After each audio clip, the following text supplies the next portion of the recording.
అయితే ఆ తర్వాత పలు సందర్భాల్లో కూడా నేను మీడియా ద్వారా తమరికి విజ్ఞప్తి చేశాను. నేను చాలా కాన్షియస్గా డెసిషన్ తీసుకున్నాను అధ్యక్ష, నా రెసిగ్నేషన్ యాక్సెప్ట్ చేయండి అని.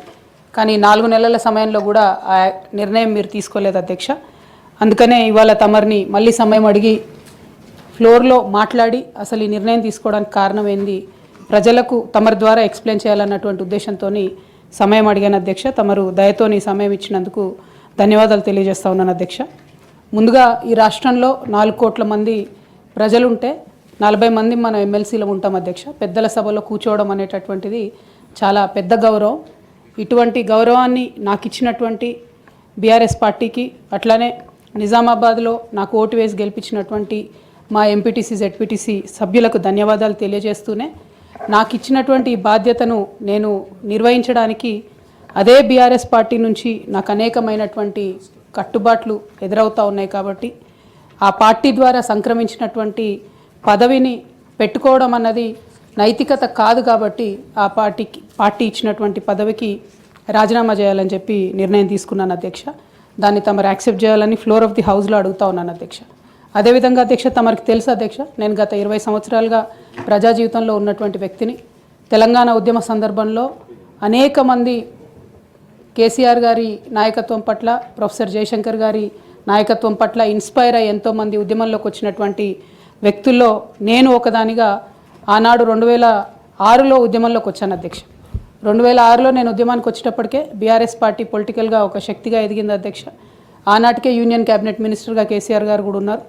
అయినప్పటికీ నేను బీఆర్ఎస్ పార్టీలోకి రాకుండా ఇండిపెండెంట్గా తెలంగాణ జాగృతి అనేటటువంటి సంస్థను స్థాపించి ఆ సంస్థ ద్వారా తెలంగాణ ఉద్యమంలో ఎక్కడైతే గ్యాప్ ఉందో ఆ గ్యాప్ని ఫుల్ఫిల్ చేయడానికి, ముఖ్యంగా మహిళా లోకాన్ని తెలంగాణ ఉద్యమంలోకి తీసుకురావడానికి, యువమిత్రుల్ని తెలంగాణ ఉద్యమంలోకి తీసుకురావడానికి అనేక కార్యక్రమాలు చేపట్టడం జరిగింది అధ్యక్ష.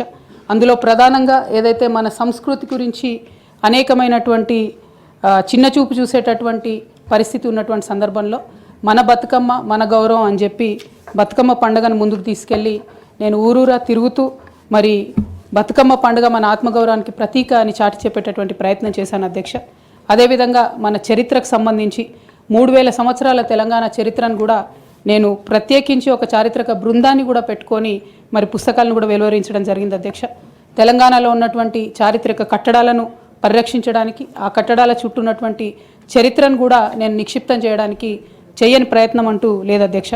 అట్లానే ప్రధాన స్రవంతి మీడియాలో, సినిమాల్లో మనకు జరుగుతున్నటువంటి అవమానం పట్ల ఆనాడు ఉమ్మడి రాష్ట్రంలో చాలా తీవ్రంగా కొట్లాడడం జరిగింది అధ్యక్ష. మన భాషను, మన యాసను ప్రొటెక్ట్ చేయడానికి నా వంతు ప్రయత్నం చేశాను అధ్యక్ష. అప్పటికే ఉమ్మడి రాష్ట్రంలో ఉన్నటువంటి పాఠ్య పుస్తకాల్లో కూడా మన తెలంగాణ మహనీయుల చరిత్ర లేకపోవడం, మన తెలంగాణ సాంస్కృతిక అంశాలు లేకపోవడం, మన తెలంగాణ భాష పట్ల వివక్ష ఉండడం పట్ల కూడా శ్రీకృష్ణ కమిటీకి ఆనాడు ఇచ్చినటువంటి రిపోర్ట్లో కూడా తెలంగాణ జాగృతి తరఫున మేము ఇవ్వడం జరిగింది అధ్యక్ష. శ్రీకృష్ణ కమిటీ ఇచ్చినటువంటి ఫైనల్ రిపోర్ట్లో కూడా ఆ వాస్తవాలని వాళ్ళంతా ఊటంకించడం జరిగింది అధ్యక్ష. ఇవన్నీ కూడా మరి తెలంగాణ ప్రజలు కూడా మర్చిపోరు అధ్యక్ష. ఇవన్నీ చేస్తూ వచ్చినాం. 8 సంవత్సరాలు ఒక ఇండిపెండెంట్ సంస్థగా మేము ఉన్నాం అధ్యక్ష. అదేవిధంగా సాంస్కృతిక పరమైన అంశాలే కాకుండా బాలికల విద్య పట్ల, ఆదివాసీల హక్కుల పట్ల, మన ప్రాంతంలో ఉన్నటువంటి పరిశ్రమల్లో మన ప్రాంత ఉద్యోగులకే, మన ప్రాంత యువకులకే ఉద్యోగాలు దక్కాలనేటటువంటి అంశాల పట్ల కూడా ఆనాడు మేము పోరాటం చేయడం జరిగింది అధ్యక్ష. 2004లో నేను వాస్తవానికి అప్పటికే అమెరికాలో ఉద్యోగాలు చేస్తూ ఉన్నాం అధ్యక్ష. 2004 ఆగస్టులో నేను నా పర్సనల్ రీజన్స్ కోసము భారతదేశానికి వచ్చాను అధ్యక్ష. కానీ ఆ తర్వాత 2006లో ఎప్పుడైతే కేసీఆర్ గారు యూనియన్ మినిస్టర్ పదవికి రిజిగ్నేషన్ చేశారో అనేక మంది యువకులు తమ ఉద్యోగాలను వదులుకొని ఉద్యమంలోకి వచ్చారు అధ్యక్ష. వారితో పాటే నేను కూడా ఉద్యమంలోకి వచ్చాను అధ్యక్ష. వేలాది మందిని వారు ఇన్స్పైర్ చేసినట్టే నన్ను కూడా ఇన్స్పైర్ చేశారు అధ్యక్ష. అయితే మీ అందరికీ తెలుసు అధ్యక్ష, ఉద్యమంలో మనందరం కూడా కష్టపడ్డాం, పార్టీలకు అతీతంగా కష్టపడ్డాం. అనేక సందర్భాలు జరిగినాయి. చాలా సక్సెస్ఫుల్గా మన అంశాలని మనం ప్రజలకు చెప్పగలిగినాం, భావజాల వ్యాప్తి చేయగలిగినాం. అయితే అధ్యక్ష 2013-14లో తెలంగాణ ఉద్యమాన్ని మలుపు తిప్పేటటువంటి కీలక ఘట్టాలు జరిగినాయి అధ్యక్ష.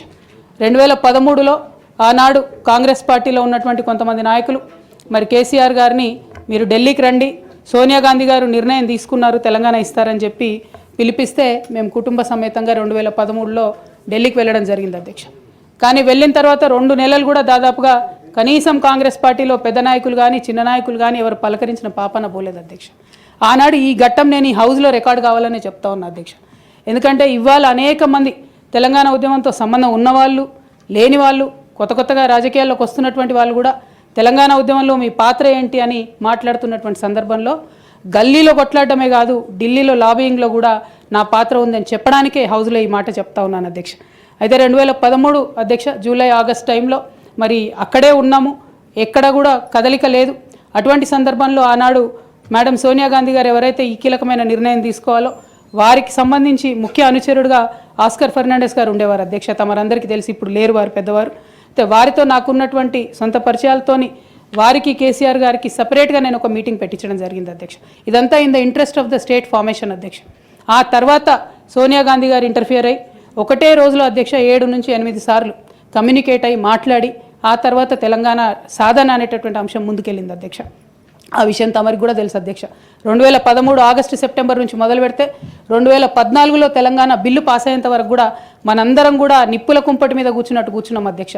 ఏ క్షణంలో ఏ ఆంధ్ర లాబీయిస్టులు వచ్చి ఇది చెడగొడతారో, ఏ క్షణంలో తెలంగాణ రాకుండా పోతుందో అని అందరం కూడా ఏమంటారు దీపపు చుట్టూ చేయబెట్టిన కాపాడుకున్నట్టు మనందరం కూడా ప్రయత్నం చేసినాం అధ్యక్ష. అందులో నా పాత్ర కూడా కొంత ఉంది అని చెప్పడానికే ఈ విషయాన్ని నేను చెప్తా ఉన్నాను అధ్యక్ష. ఆ తదనంతర పరిణామాల్లో 2 సభల్లో కూడా మరి తెలంగాణ బిల్లు పాస్ అయింది. తర్వాత టీఆర్ఎస్, అప్పుడు టీఆర్ఎస్ ఉన్నటువంటిది కాంగ్రెస్లో మర్జ్ అవ్వాలనేటటువంటి ఒక పొలిటికల్ డెసిషన్ జరుగుతున్న సందర్భం అధ్యక్ష. అయితే మర్జ్ అవ్వలేదు అధ్యక్ష. అప్పుడు మర్జ్ అవ్వకపోతే ఏమైంది, ఇండిపెండెంట్గా టీఆర్ఎస్ ఇక్కడ పోటీ చేయాల్సిన పరిస్థితి వచ్చింది.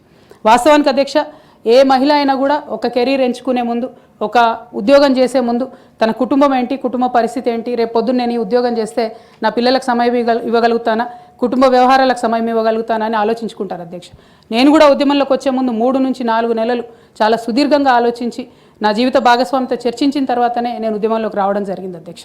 అయితే ఈ విషయం ఇప్పుడు ఎందుకు చెప్పాల్సి వస్తుందంటే అధ్యక్ష, నేను ఎప్పుడైనా కూడా మన తెలంగాణ నుంచి ఒక ఇంటర్నేషనల్ స్థాయి ఎన్జిఓ నడపాలనుకున్నాను అధ్యక్ష. నేను పాలిటిక్స్లోకి వస్తానని అనుకోలేదు.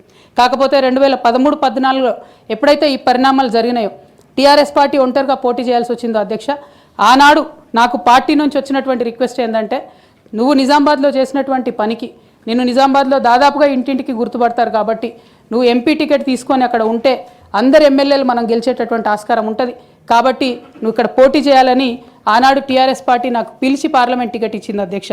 నేను ఎప్పుడు కూడా వారిని అడుక్కొని టికెట్ తీసుకోలేదు అధ్యక్ష. ఆ నిజామాబాద్ ప్రజలు దాన్ని గౌరవించారు. 9కి 9 కంప్లీట్గా నిజామాబాద్లో ఎమ్మెల్యేని గెలిపించారు అధ్యక్ష. తద్వారా టీఆర్ఎస్ ఇండిపెండెంట్గా ఆనాడు అధికారంలోకి వచ్చింది అధ్యక్ష. అందరం సంతోషపడ్డాం అధ్యక్ష. నేషనల్ పార్టీస్ మీద డిపెండ్ కాకుండా ఒక స్వీయ రాజకీయ అస్తిత్వం ఈ రాష్ట్రానికి ఉంటుందని చెప్పి టీఆర్ఎస్ పార్టీ అధికారంలోకి వస్తే తెలంగాణ ప్రజలకు మేలు జరుగుతుందని చెప్పి అందరం కూడా పనిచేసాం అధ్యక్ష, కష్టపడ్డాం. అదేవిధంగా మొదటిసారి పార్లమెంట్లో ఉన్నటువంటి మనందరం కూడా మీకు తెలుసు అధ్యక్ష, ఇక్కడ కూడా చాలామంది సహచరులు ఉన్నారు. చాలా అంశాల మీద, విభజన అంశాల అన్నిటి మీద కూడా నిరంతరం పోరాటం చేసి అది హైకోర్టు సాధించుకోవడం కావచ్చు అధ్యక్ష, కాళేశ్వరం లాంటి పెద్ద ప్రాజెక్టులకు అనుమతులు సాధించుకోవడం కావచ్చు అధ్యక్ష, అనేక అంశాల మీద కొట్లాడి కూడా పనిచేసినాం అధ్యక్ష. అంటే ఈ అంశాలు చెప్పడంలో ఉద్దేశం ఏంటంటే అధ్యక్ష, కేవలం పదవులు కావాలి రాజకీయం కోసమే టీఆర్ఎస్ పార్టీలోకి నేను వెళ్ళలేదు అధ్యక్ష. ఆనాడు టీఆర్ఎస్ పార్టీకి అవసరం, తెలంగాణ ప్రజలకు అవసరం అని చెప్పినారు కాబట్టి వెళ్ళిన అధ్యక్ష. వెళ్ళిన తర్వాత కూడా నిజామాబాద్ పార్లమెంట్లో ఉన్నటువంటి వారందరికీ తెలుసు అధ్యక్ష, ఒక 20 సంవత్సరాలు పెండింగ్ ఉండే అధ్యక్ష నిజామాబాద్ పెద్దపల్లి రైల్వే లైన్. కానీ మొదటి 2-3 సంవత్సరాలలోనే వెంటబడి నేను అది పూర్తి చేసుకోగలిగిన అధ్యక్ష. అంటే ఇట్లా ఒక్కొక్కటి ఏ రోల్ ఇస్తే ఆ రోల్లో పనిచేసుకుంటూ వెళ్ళినాం అధ్యక్ష. ఏ రోల్ ఇస్తే ఆ రోల్లో డెడికేటెడ్గా తెలంగాణ ప్రజలకు పనికొచ్చేటట్టుగా చేసినాం అధ్యక్ష. సో 2014లో తెలంగాణ జూన్ 2న వస్తే సెప్టెంబర్లో బతుకమ్మ పండుగ వచ్చింది అధ్యక్ష. నేను అంతకుముందు తెలంగాణ జాగృతి నుంచి దాదాపుగా 8-9 సంవత్సరాల నుంచి కంటిన్యూస్గా బతుకమ్మ పేరుతోని ప్రతి సంవత్సరం కార్యక్రమాలు చేసేదాన్ని అధ్యక్ష. 2014లో వచ్చినటువంటి బతుకమ్మ, తెలంగాణ రాష్ట్రం ఏర్పడ్డ తర్వాత వచ్చినటువంటి మొదటి బతుకమ్మ నుండే నా మీద రిస్ట్రిక్షన్స్ ప్రారంభమైనాయి అధ్యక్ష.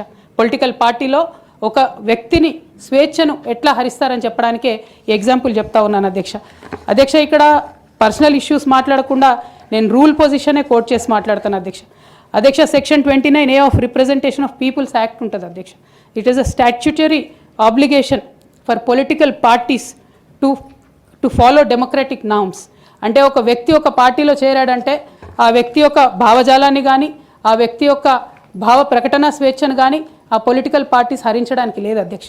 నేను గత 8 సంవత్సరాలుగా ఇండిపెండెంట్గా ఒక వ్యక్తిగా సంస్థను నడుపుతూ చేస్తున్నటువంటి ప్రయత్నాలని అడ్డుకట్ట వేయడానికి మొదటి రోజు నుంచే ప్రయత్నం జరిగింది అధ్యక్ష.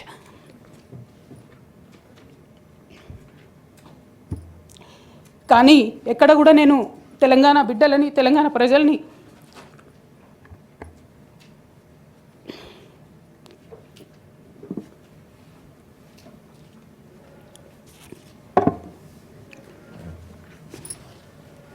వాళ్ళను డిసప్పాయింట్ చేయదు కాబట్టి నవ్వుతూ పనిచేస్తూ వెళ్ళిపోయిన అధ్యక్ష ఇప్పుడు నా దగ్గరికి ఎప్పుడు పెద్దవాళ్ళు, పైరవికారులు, కాంట్రాక్టర్లు ఎవరు రాలేదు అధ్యక్ష. నేను ఎప్పుడు కూడా పేద ప్రజల మధ్యలోనే ఉండి పనిచేస్తున్నాను అధ్యక్ష. నా దగ్గరికి వచ్చినటువంటి బీడీ కార్మికులు కావచ్చు, బీడీ టేకేదారులు కావచ్చు, అంగన్వాడీ టీచర్లు కావచ్చు, ఆశా వర్కర్లు కావచ్చు, ఐకేపీ ఎంప్లాయీస్ కావచ్చు అధ్యక్ష, అదేవిధంగా జిహెచ్ఎంసీ కార్మికులు కావచ్చు అధ్యక్ష, టీచర్లు కావచ్చు అధ్యక్ష, నిరుద్యోగులు కావచ్చు, ఆడబిడ్డలు కావచ్చు, సింగరేణి ఉద్యోగులు కావచ్చు, కరెంట్ ఎంప్లాయీస్ కావచ్చు, ఎవరు వచ్చిన అధ్యక్ష నేను కాదనకుండా నాకెంత వీలైతే అంత పనిచేసి పెట్టేటటువంటి ప్రయత్నం చేసిన అధ్యక్ష. అయినా సరే అధ్యక్ష, పార్టీ మౌత్ పీసులుగా ఉండేటటువంటి పార్టీ పేపర్లు, పార్టీ ఛానళ్ళు ఏ ఒక్కరు కూడా ఎన్నడూ కూడా మద్దతు ఇవ్వలేదు అధ్యక్ష. అయినా సరే ధైర్యం వదులుకోకుండా మొక్కువని ప్రయత్నంగా నేను ప్రయత్నం చేస్తూనే వెళ్ళాను అధ్యక్ష. తెలంగాణ రాకముందు, బీఆర్ఎస్ ప్రభుత్వం ఏర్పడకముందు ఒక మాట అనుకున్నాం అధ్యక్ష. కేసీఆర్ గారే పదే పదే ఈ మాట చెప్పారు. ఉమ్మడి రాష్ట్రంలో మనకు కాంట్రాక్ట్ వ్యవస్థ వచ్చింది, మరి కాంట్రాక్ట్ ఎంప్లాయీస్తోని, అవుట్సోర్సింగ్ ఎంప్లాయీస్తోని దేశానికి నష్టం జరుగుతుంది, రాష్ట్రానికి నష్టం జరుగుతుంది, అందరికన్నా ఎక్కువ తెలంగాణ యువకులకు నష్టం జరుగుతుందని చెప్పారు అధ్యక్ష. ఆనాడు వారు సరదాగా ఒక మాట అనేవాళ్ళు, అందరికీ కాంట్రాక్ట్ పోస్ట్ ఉంది, మరి ముఖ్యమంత్రికి కూడా కాంట్రాక్ట్ పోస్ట్ ఉంటుందా అని చెప్పి ప్రశ్నించేవారు అధ్యక్ష. కానీ తెలంగాణ వచ్చిన తర్వాత 10 ఏళ్లలో కూడా కాంట్రాక్ట్ వ్యవస్థను మనం రద్దు చేసుకోలేకపోయినాం అధ్యక్ష. అది కాకుండా అవుట్సోర్సింగ్ ఎంప్లాయీస్, అవుట్సోర్సింగ్ వ్యవస్థను పెంచి పోషిస్తూ పోయినాం అధ్యక్ష. బాధతో, చాలా ఆవేదనతో నేను ఈ మాటలు చెప్తా ఉన్నా అధ్యక్ష. తెలంగాణ సమాజానికి ఏదైతే ప్రశ్నించడం నేర్పించినటువంటి బీఆర్ఎస్ పార్టీ అధ్యక్ష, అంతర్గత వేదికలలో అనేక సందర్భాలలో నేను ప్రశ్నిస్తే అధ్యక్ష నా మీద కక్ష కట్టారు అధ్యక్ష. కేసీఆర్ గారు చుట్టూ ఉన్నటువంటి కొందరు వ్యక్తులు, తప్పక చెప్తున్నాను అధ్యక్ష ఈ మాట, ఎందుకంటే భారతదేశ రాజ్యాంగం ప్రకారం రాజకీయ పార్టీలు ఏవైనా కూడా ప్రజలకు ఒక దిక్సూచిగా నిలవాలి అధ్యక్ష, ప్రజలకు ఒక దారిదీపంగా నిలవాలి. పార్టీలోనే అంతర్గత ప్రజాస్వామ్యం లేకపోతే రాష్ట్రంలో ఎట్లా ప్రజాస్వామ్యం ఉంటుందనే విషయాన్ని కూడా మనందరం గమనించాలి కాబట్టి మాట చెప్తా ఉన్నాను అధ్యక్ష. మరి కక్షగట్టి నన్ను ప్రశ్నించినందుకు పార్టీ నుండి బయటకు పంపించారని చెప్పి చెప్పక తప్పదు అధ్యక్ష. మొదటి సంవత్సరం నుంచే రాష్ట్ర స్థాయి నిర్ణయాలలో ఎక్కడ కూడా నా పాత్ర లేకుండా కట్టుబడి చేసినారు అధ్యక్ష. ఇవాళ ఆనాడు బాధపడ్డా, ఇవాళ నేను సంతోషపడతా ఉన్నా అధ్యక్ష. ఎందుకంటే అధ్యక్ష, ధర్నా చౌక్ రద్దు చేయడం అనేటటువంటిది ప్రజాస్వామిక హక్కుల్ని కాలరాయడంలో మొదటి మెత్త అధ్యక్ష. ఆనాడు ఇంటర్నల్గా ఎంత ప్రొటెస్ట్ చేసినా కూడా రాష్ట్రం వచ్చింది, ఇప్పుడు ధర్నాలు ఎందుకు, దరఖాస్తులు లేవు, ధర్నాలు లేవు, అన్ని పనులు చేసి పెడతామని చెప్పుకుంటూ వెళ్ళడం జరిగింది అధ్యక్ష. అట్లానే రైతులకు జరిగినటువంటి అక్రమ అరెస్టులు అధ్యక్ష, ఇవాళ ఒక్కొక్క దగ్గర నుంచి రైతులు మాట్లాడుతూ ఉంటే బాధ తట్టుకోలేకపోతున్నాం అధ్యక్ష. అదేవిధంగా పార్టీలో జరుగుతున్నటువంటి అవినీతి అధ్యక్ష, ప్రభుత్వంలో జరుగుతున్నటువంటి అవినీతిని ఎప్పటికప్పుడు నేను వారి దృష్టికి తీసుకెళ్లడం జరిగింది అధ్యక్ష. అమరజ్యోతి నుంచి మొదలు పెట్టుకుంటే అధ్యక్ష, అంబేద్కర్ విగ్రహం దగ్గర నుంచి మొదలు పెట్టుకుంటే అధ్యక్ష, సెక్రటేరియట్ నుంచి మొదలు పెట్టుకుంటే అధ్యక్ష, కలెక్టరేట్లలో కూడా తీరని అవినీతి జరిగిన మాట ముమ్మాటికి వాస్తవం అధ్యక్ష. దీనికి పెద్ద ఉదాహరణలు సిద్దిపేట, సిరిసిల్లలో కట్టినటువంటి కలెక్టరేట్లు 2 వచ్చినటువంటి మొదటి వర్షానికే 2 కూడా మునిగిపోయినాయి అధ్యక్ష. ఆ విజువల్స్ అందరం కూడా మనం చూడడం జరిగింది. ఇక సిద్దిపేటలో, సిరిసిల్లలో కట్టిన కలెక్టరేట్లకే దిక్కు లేకపోతే మొత్తం రాష్ట్రంలో కట్టినటువంటి అన్ని బిల్డింగ్లు ఎట్లుంటాయన్న విషయాన్ని కూడా ఒకసారి తెలంగాణ ప్రజలు ఆలోచించుకోవాలి అధ్యక్ష. ఒక పక్క నిజం మాట్లాడే వాళ్ళను, సూటిగా మాట్లాడే వాళ్ళను, ఉన్నది ఉన్నట్టు చెప్పే వాళ్ళను రిస్ట్రిక్ట్ చేయడమే కాకుండా అధ్యక్ష, ఉద్యమకారుల విషయంలో తీరని నిర్లక్ష్యం గురైంది అధ్యక్ష. అనేక సందర్భాల్లో నేను పార్టీ నాయకులని, పెద్ద నాయకులను కూడా అనేక సందర్భాల్లో అడిగిన అధ్యక్ష. వేరే విధంగా సహకరించకపోతే, వేరే విధంగా వాళ్ళకి హెల్ప్ చేయలేకపోతే కనీసం సీఎం రిలీఫ్ ఫండ్ కింద మనిషికి 10 లక్షలు ఇద్దాం, ఎక్కడోళ్ళు అక్కడ సెటిల్ అయిపోతారు అధ్యక్ష అని కూడా అడిగినాం అధ్యక్ష. అది కూడా చేయలేదు. 43 లక్షల మందికి పెన్షన్లు ఇస్తున్నామని గర్వంగా మనం చెప్పుకుంటున్నాం. ఉద్యమకారులు కాన్స్టిట్యున్సీకి 1000 మంది కూడా ఉండరు. ఆ 1000 మందిని పట్టుకుంటే ఇంకో 1,00,000 మందికి ఎక్కువైతుంది. వాళ్ళకు ఒక పెన్షన్ ఇస్తే వాళ్ళకు ఒక గుర్తింపులాగా ఉంటుంది, గౌరవంగా ఉంటుందని అనేక సందర్భాల్లో చెప్పినాం అధ్యక్ష. అది కూడా చేయలేదు అధ్యక్ష. 69లో పనిచేసినటువంటి ఉద్యమకారులు వాళ్ళ స్ఫూర్తిని తీసుకొనే మనం ముందుకెళ్ళినామని చెప్పి మనం చెప్పుకున్నాం అధ్యక్ష. కానీ వారిని కూడా ఎన్నడూ కూడా గుర్తించలేకపోయినాం అధ్యక్ష. అదేవిధంగా విద్య విషయంలో అధ్యక్ష, మన మెయిన్ ట్యాగ్ లైన్ నీళ్లు, నిధులు, నియామకాలు అనేటటువంటి మన మెయిన్ ట్యాగ్ లైన్ ఏదైతే ఉంటుందో అధ్యక్ష, అన్నిటినీ కూడా గండు కొట్టుకుంటూ పోయినాం అధ్యక్ష. విద్య విషయంలో, నియామకాల విషయంలో, అన్ని విషయాల్లో అదే జరిగింది అధ్యక్ష. అదేవిధంగా కొందరు ప్రజాప్రతినిధులు చేస్తున్నటువంటి దురాగతాలని కూడా ఎప్పటికప్పుడు నేను అధిష్టానానికి చేరవేసిన అధ్యక్ష. దాని మీద ఎటువంటి చర్యలు లేవు అధ్యక్ష. దానికి ప్రత్యక్ష నిదర్శనం ఇసుక దందాల్లో చేసినటువంటి అక్రమాలతోని నేరేళ్ల లాంటి దురాగతాలు జరిగినాయి అధ్యక్ష. దళిత బిడ్డల మధ్యలో అనవసరంగా బలైపోయినారు అధ్యక్ష. కానీ దాని మీద కూడా ఎటువంటి చర్యలు తీసుకోకపోవడం, అది అప్పుడు బీఆర్ఎస్ ప్రభుత్వం తీసుకోకపోవడం, ఇప్పుడు కాంగ్రెస్ ప్రభుత్వం చర్యలు తీసుకోకపోవడం కూడా చాలా దారుణం అధ్యక్ష. బోధన్ షుగర్ ఫ్యాక్టరీ అధ్యక్ష, నా ప్రాంతం అధ్యక్ష, నా బోధన్ మా అత్తగారిల్లు. ఒక 10 ఏళ్లలో కనీసం ఒక 100 సార్లు అడుగుంటాం అధ్యక్ష బోధన్ షుగర్ ఫ్యాక్టరీని తెప్పియాలని చెప్పి. బోధన్ షుగర్ ఫ్యాక్టరీ విషయంలో చేసినటువంటి నిర్లక్ష్యానికి మాత్రం నేను పర్సనల్గా చాలా అవమానంగా ఫీల్ అయిన అధ్యక్ష. అయినప్పటికీ ఇప్పటికి కూడా బోధన్ షుగర్ ఫ్యాక్టరీ తెరుచుకోకపోవడం, తెలంగాణ వచ్చి కూడా మా బోధన్ బిడ్డలకు న్యాయం జరగలేదన్న విషయం అర్థమవుతా ఉంది అధ్యక్ష. అదేవిధంగా అధ్యక్ష, కేసీఆర్ గారి దగ్గర మాట్లాడే ధైర్యం నాకు ఒక్కదానికే ఉంది కాబట్టి అధ్యక్ష, ఈ అన్ని అంశాలు నేను ఎప్పటికప్పుడు అడుగుతూ వెళ్ళిన అధ్యక్ష. సరే, పర్సనల్గా వారు నాకు తండ్రి, పార్టీ అధ్యక్షులు, ఒక 2 విషయాలు చేసినా ఒక 2 విషయాలు చేయకపోయినా నడుస్తుంటుంది పార్టీ అన్నప్పుడు, ఇంత పెద్ద వ్యవస్థ ఉంటే అనుకోవచ్చు అధ్యక్ష. కానీ కింద ఉండేటటువంటి అనేక వ్యక్తులు కంటిన్యూస్గా దురాకతలు చేస్తుంటే కూడా మరి చూసుకోకపోతే కరెక్ట్ కాదు అధ్యక్ష. అదేవిధంగా టీఆర్ఎస్ నుండి బీఆర్ఎస్గా మారుస్తామనేటటువంటి ఒక కీలకమైన నిర్ణయం తీసుకోవడం జరిగింది అధ్యక్ష. ఆనాడు కూడా ఆ మీటింగ్ నేను అటెండ్ అవ్వలేదు అధ్యక్ష. నేను ఒప్పుకోలేదు, ఈ పేరు మార్పుకు ఒప్పుకోలేదు, నేషనల్ పాలిటిక్స్లోకి వెళ్ళడం కూడా నేను ఒప్పుకోలేదు అధ్యక్ష. అంటే ఒక మాట అధ్యక్ష, ఇట్లాంటి హౌస్లో చెప్పొచ్చో లేదో కానీ తెలంగాణలో ఏం పీక్ కట్టలు కట్టినామని నేషనల్కి పోయి చేస్తాం అధ్యక్ష. మనం ఎన్ని పనులు మిగిలినాయి అధ్యక్ష తెలంగాణలో చేయాల్సినవి? 2 పెద్ద రివర్స్లో, ఒక పక్క గోదావరి, ఇంకో పక్క కృష్ణ, 1,89,000 కోట్లు ఖర్చు పెట్టినాం అధ్యక్ష. కొత్తగా ఇచ్చిన ఆయకట్టు ఎంత అంటే 14 లక్షల ఎకరాలు అధ్యక్ష. 1,89,000 కోట్లు అంటే ఎంత అధ్యక్ష? 1,00,000 కోట్లు ఖర్చు పెడితే 20 లక్షల మంది పేద ప్రజలకు ఇంటికి 5 లక్షలు వేసుకున్నా 20 లక్షల మందికి పేద ప్రజలకు ఇల్లు ఇవ్వచ్చు అధ్యక్ష మనం.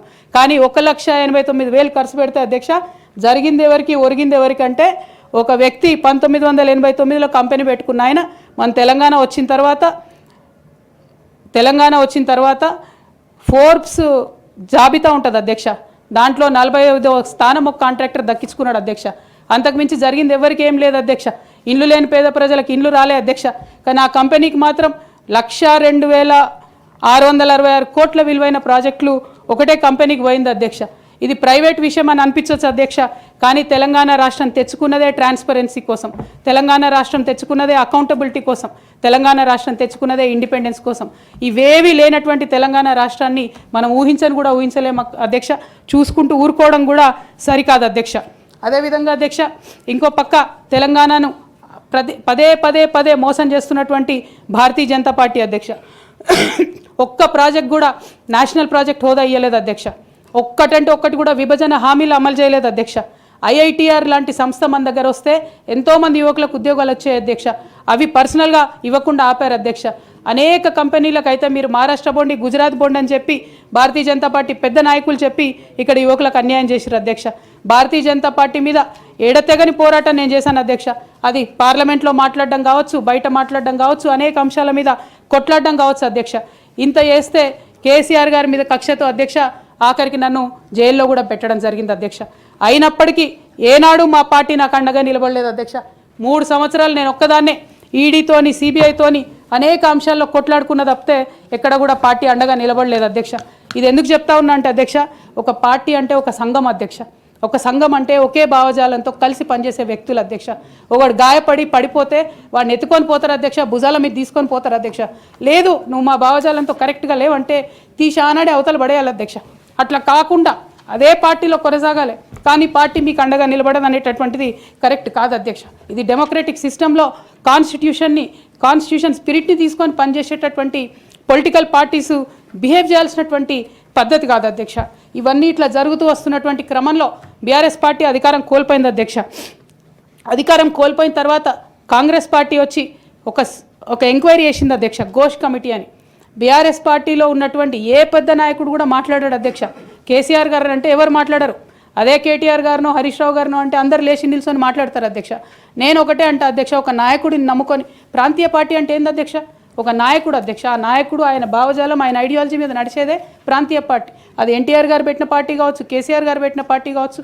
ఆ పార్టీ నాయకుడికే దెబ్బ తగిలితే, ఆ పార్టీ నాయకుడి మీదకే మచ్చ వస్తే పార్టీ మనుగడకే అర్థం ఉండదనేటటువంటి ఉద్దేశంతో ఘోష్ కమిటీ అప్పుడు కూడా నేను ఒక్కదాన్నే జాగృతితోని ధర్నా చేసిన అధ్యక్ష. ఏ ఒక్కరు మాట్లాడరు అధ్యక్ష. ఆ తర్వాత అర్ధరాత్రి 2 గంటలకు కాంగ్రెస్ ప్రభుత్వం అసెంబ్లీలో సిబిఐ ఎంక్వైరీకి ఇస్తామంటే కూడా తెల్లారి 12, 1 గంటలు 2 గంటల వరకు కూడా మా బీఆర్ఎస్ పార్టీలో ఒక్క పెద్ద నాయకుడు కూడా మాట్లాడాడు అధ్యక్ష. కేసీఆర్ గారిని ఏమన్నా మాట్లాడరు అధ్యక్ష. మరి అట్లాంటి పార్టీ ఎందుకు ఉండాలి, ఉంటే ఏంది పోతే ఏందని నేను ప్రెస్ మీట్ పెట్టి బలంగా మాట్లాడిన అధ్యక్ష. నేను మాట్లాడలేదని నేను అంటలేను అధ్యక్ష. డెఫినెట్గా అవినీతి పరుల పేరు చెప్పిన, నేను హరీష్ రావు గారి పేరు చెప్పిన, వారి టీంలో ఉన్న అందరి సభ్యుల పేరు చెప్పిన అధ్యక్ష. ఇప్పుడు కూడా చెప్తాను అధ్యక్ష. కానీ అధ్యక్ష చెప్పిన తర్వాత తెల్లారి 2 గంటల లోపల నన్ను సస్పెండ్ చేసిండ్రు అధ్యక్ష. నేను ఒకటే కోరుతా ఉన్నా అధ్యక్ష. ఇందాక నేనైతే representation of peoples act quote చేసినాను అధ్యక్ష. అందులో సెక్షన్ 19.1C అని కూడా ఉంటుంది అధ్యక్ష. ఇది రైట్ టు అసోసియేషన్లో అధ్యక్ష ఆర్టికల్ 19.1C అంటే ఒక అసోసియేషన్లో మనం మెంబర్ అయినంత మాత్రాన ఖచ్చితంగా ఆ party membership does not place an individual outside the constitution అధ్యక్ష. Especially when it concerns the allegation of corruption, maladministration and breach of public trust lies at the core of protected political speech అధ్యక్ష. Political speech has to be protected by Constitution of India అధ్యక్ష. అదే విధంగా అధ్యక్ష disciplinary action committee అన్నారు అధ్యక్ష. అధ్యక్ష అసలు BRS party constitution అధ్యక్ష ఒక నేషనల్ లెవెల్లో పనిచేయాలనుకునే పార్టీది 8 పేజీల కాన్స్టిట్యూషన్ అధ్యక్ష. అధ్యక్ష నిజంగా ఇవాళ నేను ధైర్యంగా చెప్తా ఉన్నా, ఆ constitution of BRS party is a joke అధ్యక్ష. ఏమి ఉండదు అందులో. అసలు పోయిన కమిటీ ఎప్పుడు వేసిర్రంటే ఎవరికి కూడా గుర్తుండదు అధ్యక్ష. నన్ను సస్పెండ్ చేసే ముందు డిసిప్లినరీ యాక్షన్ కమిటీ అని సడన్గా రాత్రికి రాత్రి పుట్టుకొచ్చింది అధ్యక్ష. పుట్టుకొచ్చి నన్ను సస్పెండ్ చేశారు అధ్యక్ష. కనీసం నన్ను పిలవాలా, కనీసం షోకాజ్ నోటీస్ ఇవ్వాలా, పోనీ ఇవ్వలేదు. ఎమర్జెన్సీ పవర్స్ వాడి అధ్యక్షుల వారే సస్పెండ్ చేశారు అనుకుంటే తర్వాత కనీసం ఫైనాలిటీ ఆఫ్ ది ఆర్డర్ కోసం అధ్యక్ష అపిలేట్ రూట్ తీసుకుంటే కనీసం తర్వాత ఎక్స్ప్లెనేషన్ అడగాలి అధ్యక్ష. ఎటువంటి పద్ధతి లేదు అధ్యక్ష. ఒక పార్టీ నడిపే పద్ధతి డెఫినెట్గా ఇది కాదు అధ్యక్ష. అవసరం అనుకుంటే నేను లీగల్గా ఛాలెంజ్ చేయొచ్చు, కానీ నేను ఛాలెంజ్ చేయను అధ్యక్ష. ఎందుకంటే ఎటువంటి పద్ధతి లేనటువంటి బీఆర్ఎస్ పార్టీ నుండి, ఎటువంటి నైతికత లేనటువంటి బీఆర్ఎస్ పార్టీ నుండి దూరం అవుతున్నందుకు ఇవాళ నేను చాలా సంతోషిస్తున్నా అధ్యక్ష. నా కుటుంబం, నా పార్టీ, నా రక్తం, నా చెమట, నేను 20 సంవత్సరాలు తెలంగాణ ఉద్యమం కోసం నేను పడ్డటువంటి శ్రమ, నేను చేసినటువంటి కష్టం గుర్తించకుండా ఒక చిన్న ఉరిదీసేవాడిని కూడా అడుగుతారు అధ్యక్ష. ఈ దేశంలో అంత మంచి దేశం మనది, అయినా కూడా సస్పెండ్ చేశారంటే చాలా సంతోషిస్తున్నా అధ్యక్ష. ఇవాళ నేను వేరే ఏం లేదు. అయితే కాంగ్రెస్ పార్టీ అధ్యక్ష నా సస్పెన్షన్ని పొలిటికల్గా వాడుకోవాలని ఈ బీఆర్ఎస్ పార్టీలో వచ్చినటువంటి చీలికలను చాలా పెద్ద ఎత్తున వాళ్ళు ప్రమోట్ చేస్తూ ఉన్నారు అధ్యక్ష. ప్రత్యేకించి వారు నాపై చేస్తున్న ఆరోపణ అధ్యక్ష, ఇది ఆస్తుల పంచాయతీ, ఆత్మగౌరవం పంచాయతీ కాదని చెప్తా ఉన్నారు అధ్యక్ష. నేను ఇవాళ మీ ద్వారా తెలంగాణ ప్రజలకు చెప్పదలుచుకున్న అధ్యక్ష. అధ్యక్ష నాకు దైవభీతి ఎక్కువ అధ్యక్ష, దైవ భక్తురాలు నేను. లక్ష్మీ నరసింహస్వామి మా ఇంటి దేవుడు అధ్యక్ష. ఆ లక్ష్మీ నరసింహస్వామి మీద ప్రమాణం చేసి చెప్తా ఉన్నా అధ్యక్ష. ఒక మహిళగా నాకు 2 కొడుకులు ఉన్నారు అధ్యక్ష. వాళ్ళిద్దరి మీద ప్రమాణం చేసి చెప్తా ఉన్నాను, నాది ఆస్తుల పంచాయతీ కాదు అధ్యక్ష, నాది ఆత్మగౌరవం పంచాయతీ. నేను ఏ విషయమైనా, ఉద్యమకారుల విషయమైనా, బీసీల విషయమైనా, మహిళల విషయమైనా ఏదైనా నిలదీసి అడిగినా అధ్యక్ష, రేపు కూడా అడుగుతా అధ్యక్ష. అందులో ఎట్టి పరిస్థితులలో కాంప్రమైజ్ అయ్యే విషయమే లేదు అధ్యక్ష. ఈ సందర్భంగా తమరికి కూడా నేను ఒక మాట చెప్తా ఉన్నా అధ్యక్ష. మన రాష్ట్రంలో 17 లోక్సభ స్థానాలు ఉంటాయి అధ్యక్ష, ఒకటే ఒక ఉమెన్ ఎంపీ అధ్యక్ష. 119 అసెంబ్లీ సీట్లు ఉంటాయి అధ్యక్ష. అన్ని పార్టీలు కలిపి 8 మంది ఉన్నారు అధ్యక్ష మహిళలు. 40 మంది ఉన్న ఈ శాసన మండలిలో 3 ఉన్నాం అధ్యక్ష లేడీస్. మేము ఇక నేను పోతే 2 మిగులుతారు అధ్యక్ష. కానీ ఎంత అన్యాయం అంటే అధ్యక్ష, ఎంత చిన్న చూపు అంటే మహిళలు అంటే పొలిటికల్ పార్టీస్కైనా ఆఖరికి కౌన్సిల్ కూడా అధ్యక్ష. నేను నిన్న మొన్న ఫామ్స్ సైన్ చేస్తున్నా అధ్యక్ష. ఎక్కడా కూడా సభ్యురాలని లేదు అధ్యక్ష. ప్రతి చోట కూడా సభ్యుడనే ఉన్నది. తమరన్న దయచేసి మార్చాలి అధ్యక్ష. ఈ మొత్తం 4 కోట్ల మంది ప్రజల్లో అధ్యక్ష మహిళల యొక్క పర్సెంటేజ్ అధ్యక్ష మన రాష్ట్రంలో ఇంత అధ్యక్ష 0.00003% అధ్యక్ష. ఇది మాకుండే రాజకీయమైనటువంటి రిప్రజెంటేషన్ అధ్యక్ష. రాజకీయంగా ప్రజల మధ్యలో కానీ పార్టీల మధ్యలో కానీ మాకున్నటువంటి రిప్రజెంటేషన్తో మేము ఆడవాళ్ళ కష్టాలు ఎవరికి చెప్పాలి అధ్యక్ష. ఒకనాడు కేసీఆర్ గారు అన్నారు అధ్యక్ష, ఈ దేశ రాజ్యాంగాన్ని మార్చాలి, మహిళలకు సమాన హక్కులు కావాలని. నేను అడుగుతా ఉన్నా అధ్యక్ష, పార్టీలు రాజ్యాంగాలు మార్చుకోవాలి అధ్యక్ష. ఇవ్వండి మహిళలకు సీటు. మీరు ఎంకరేజ్ చేయకపోతే ఎవరు ఇస్తారు అధ్యక్ష? ఎందుకోసం ఇస్తారు?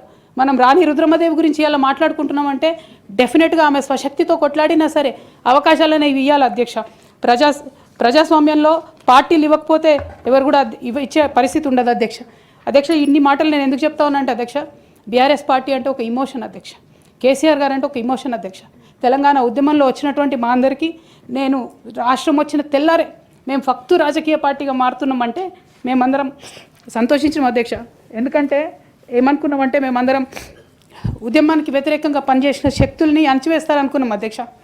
తెలంగాణకు ఒక స్వీయ రాజకీయ అస్తిత్వం వస్తుంది అనుకున్నాం అధ్యక్ష. కానీ ఉద్యమకారులకు, ఉద్యమ సహచరులకు అధ్యక్ష, ఉద్యమంలో రాత్రి పగలు పనిచేసిన వాళ్ళకు, కష్టకాలంలో అండగా ఉన్న వాళ్ళకు అధ్యక్ష, అందరిని ఆగం చేస్తారు అనుకోలే అధ్యక్ష. I'm sorry, I'm really getting emotional అధ్యక్ష. మీకు తెలిసి ఉంటుంది, అజిత్ సింగ్ గారని ఆర్ఎల్డి ఆయన తెలంగాణ కోసం రాజీనామా చేసిండు అధ్యక్ష. తెలంగాణ వచ్చినాక ఆయన ఒకసారి పిలిచి ఒక షాలను కప్పినాం అధ్యక్ష. మనం షిబ్బు సూర్యన్ గారు ముసలైన పాపం ఎన్నిసార్లు పిలుస్తాను, ఇసార్లు మన మీటింగ్లోకి వచ్చిపోయి ఒకసారి ఒక షాల్ కప్పినామా అధ్యక్ష ఆయనకు. మనం మెహబూబా ముఫ్తీ కశ్మీర్ నుండి ఇక్కడ వరకు ఎన్నిసార్లు వచ్చింది అధ్యక్ష. తెలంగాణ వచ్చినాక ఒకసారి కూడా గుర్తించలే అధ్యక్ష. అంతేకాదు అధ్యక్ష, ఉద్యమ ద్రోహులకు అధ్యక్ష రాజకీయ పునరావాస కేంద్రంగా బీఆర్ఎస్ పార్టీ మారింది అధ్యక్ష. It is really unfortunate to say. కాకపోతే అధ్యక్ష, ఇవాళ ఉన్నటువంటి పరిస్థితులలో చాలామంది మీలాగా వెల్మిషర్స్ ఫోన్ చేసి నన్ను అడుగుతూ ఉన్నారు అధ్యక్ష, పార్టీలో నీ కాంట్రిబ్యూషన్ ఉంది కదా, నువ్వెందుకు ఎమ్మెల్సీకి రిజైన్ చేస్తూ ఉన్నావు, నీ కాంట్రిబ్యూషన్ ఉంది అని అడిగారు అధ్యక్ష. కానీ అధ్యక్ష, ఆ పార్టీలో నైతికత లేనటువంటి ఆ పార్టీలో ఉండి ఆ పార్టీ ద్వారా వచ్చిన ఎమ్మెల్సీలో ఉంటే అధ్యక్ష, ఓటి కుండలో నీళ్ళు పోసినట్టు అవుతుంది అధ్యక్ష. ఎన్ని నీళ్ళు పోసినా దానికి ఏం నైతికత ఉండదు అధ్యక్ష. ఆ నైతికత కోల్పోయిన బీఆర్ఎస్ పార్టీలో నేను ఉండదలుచుకోలేదు అధ్యక్ష. I'm really not able to fulfil my role as an MLC or any public representative అధ్యక్ష. కాబట్టి నేను ఆ పార్టీలో కానీ ఆ పార్టీ ద్వారా వచ్చిన పదవిలో నేను ఉండదలుచుకోలేదు అధ్యక్ష. అందుకోసమే రెసిగ్నేషన్ మిమ్మల్ని యాక్సెప్ట్ చేయాలని కోరుతున్నా అధ్యక్ష. అధ్యక్ష, రెసిగ్నేషన్ చేసినంత మాత్రాన తెలంగాణ కోసం నేను పనిచేయనని కాదు అధ్యక్ష. ఒకనాడు స్వాతంత్ర సంగ్రామంలో ఉన్నప్పుడు అధ్యక్ష, మొదలు కాంగ్రెస్ పార్టీలోనే ఉండే అధ్యక్ష, భగత్ సింగ్ కానీ సుభాష్ చంద్రబోస్ కానీ ఇట్లాంటి వాళ్ళందరూ. కానీ తర్వాత వాళ్ళ ఫిలాసఫీ వెతుక్కొని వాళ్ళ దారి వాళ్ళు వెతుక్కొని పోయినారు అధ్యక్ష. పార్టీలు వేరైనంత మాత్రాన, దారులు వేరైనంత మాత్రాన అధ్యక్ష, లక్ష్యం ఒకటే కాదని కాదు అధ్యక్ష. నా లక్ష్యం ఎప్పటికైనా ఒకటే అధ్యక్ష, తెలంగాణ బాగుండాలి, తెలంగాణ ప్రజలు బాగుండాలి, వాళ్ళ కోసం పనిచేయాలి అధ్యక్ష. దానికోసం నేను ఖచ్చితంగా పనిచేస్తూనే ఉంటాను అధ్యక్ష. అదేవిధంగా అధ్యక్ష,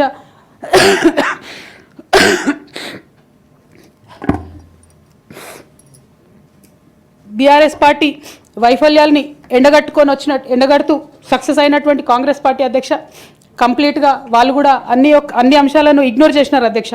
నేను రిక్వెస్ట్ చేస్తున్నా అధ్యక్ష, ప్రధానంగా విద్య విషయంలో, నీళ్ళ విషయంలో వాళ్ళు చేస్తున్నటువంటి తప్పిదాలే మీరు కొనసాగిస్తే డెఫినెట్గా ప్రజలు మీకు బుద్ధి చెప్తారు, అందులో ఎటువంటి అనుమానం లేదు. నేను చివరిగా ఒక్క మాట చెప్తాను అధ్యక్ష, डरना नहीं किसी के भी पैरों के नाप से, डरना नहीं किसी के भी पैरों के नाप से, आखिर में पुण्य जीत ही जाएगा पाप से, आखिर में पुण्य जीत ही जाएगा पाप से. गीता में कृष्ण ने कहा अर्जुन से बस यही, गीता में कृष्ण ने कहा अर्जुन से बस यही, आखिर में पुण्य जीत ही जाएगा पाप से.